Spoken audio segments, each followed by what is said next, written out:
Welcome. Today, we're going to take a look at some examples on how to find the slope of a line. So within our first example, the objective is to find the slope of a line that passes through the point 4, 3 and 6, 8. Let's start by placing those points in our coordinate plane. Now let's connect those points. Let me place down their coordinates again. If we want to find the slope of the line that connects these 2 points, we have an equation for that. To use this equation, we need to figure out what is y2 and y1 and what is x2 and x1. To assign those values, you can choose any coordinate point. Now the order doesn't matter. I'm going to let my bottom coordinate point to be x1, y1, and I'm going to let my top to be x2, y2. Now that we have set this up, now it's just a matter of plugging in values. y2, we have it here as positive 8. y1, we have it here as positive 3. Let's divide that.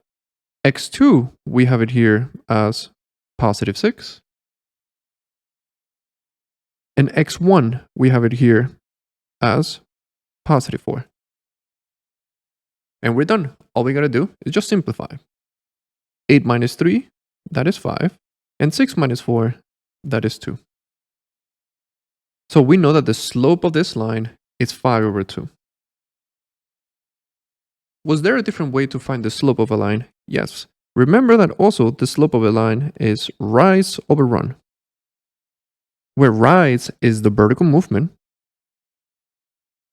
and run is the horizontal movement. So now to figure out the value of my rise, let's look at the difference of the y values. The bottom point has a y value of 3. The upper point has a y value of 8. So if I start at 3 and I want to go all the way to 8, I need to move up 5 units. And now to figure out my run, let's look at the difference of the x values. The bottom point, I start with an x value of 4. And then on the top, I have an x value of 6. So if I start at 4 and I move to 6, I'm moving 2 units. So therefore my rise is 5 and my run is 2. And notice that that's the same value that we got if we were to use our formula. Let's take a look at another example. It is the same idea. We are given 2 coordinate points, -5, -6, and 4, 3. And what we want to do is we want to find the slope of the line that connects those 2 points. Let's start by placing down those points in our plane.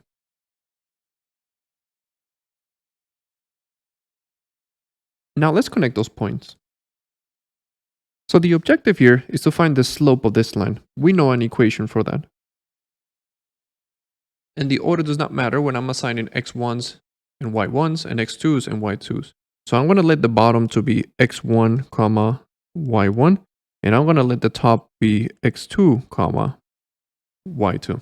So now that we have identified that, it's just a matter of plugging in values.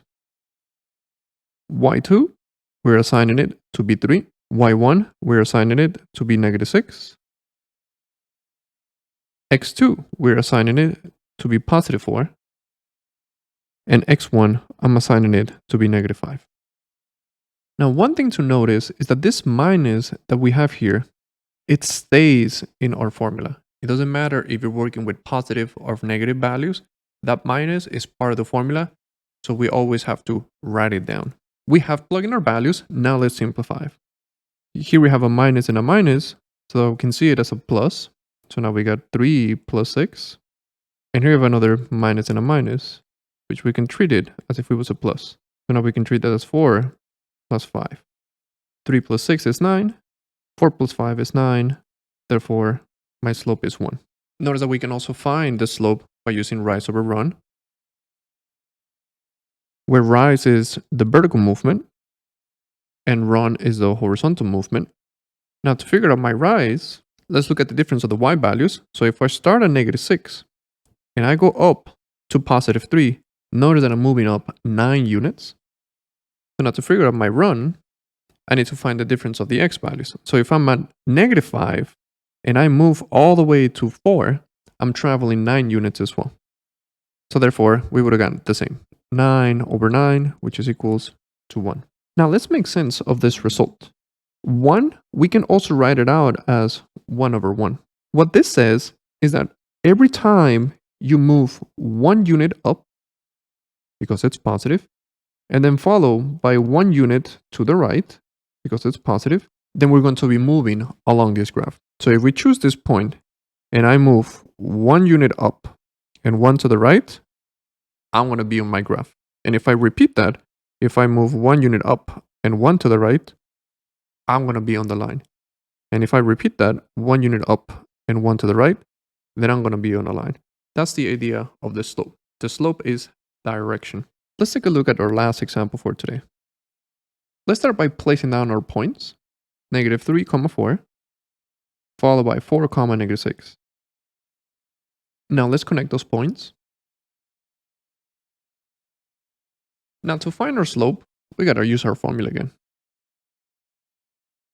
And the way that we choose our points doesn't really matter. I'm gonna let the upper left-hand side to be x1, y1, and the bottom right-hand side to be x2, y2.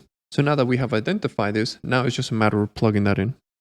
y2, we're assigning it to be -6. y1, we're assigning it to be +4. x2, we're assigning it to be +4. And x1, we're assigning it to be -3. Which again, notice that this negative that we have here within the formula, that stays. It is part of the formula. It doesn't matter if we have a plus or a minus, that always stays. So now it's a matter of simplifying this. -6 minus -4, that's -10. Notice that on the bottom, we have a minus minus, that's a plus. So we can rewrite this as 4 plus 3. And then at the end of the day, we have -10 divided by +7. Now let's make sense of this result. What we are saying is, if I move 10 units down, and notice that I'm saying down because my numerator, it's negative. We have a negative vertical distance. And then if I move 7 units to the right, and to the right because the bottom is horizontal distance and it's positive, if I make that movement, choose any point in this line, and if I make that movement, I'm going to be landing on the line again. So if we choose this point and we move 10 units down, follow by 7 units to the right, notice that I'm landing on another point within my line. Welcome. If you would like to continue learning about mathematics, you can check out the videos on the left.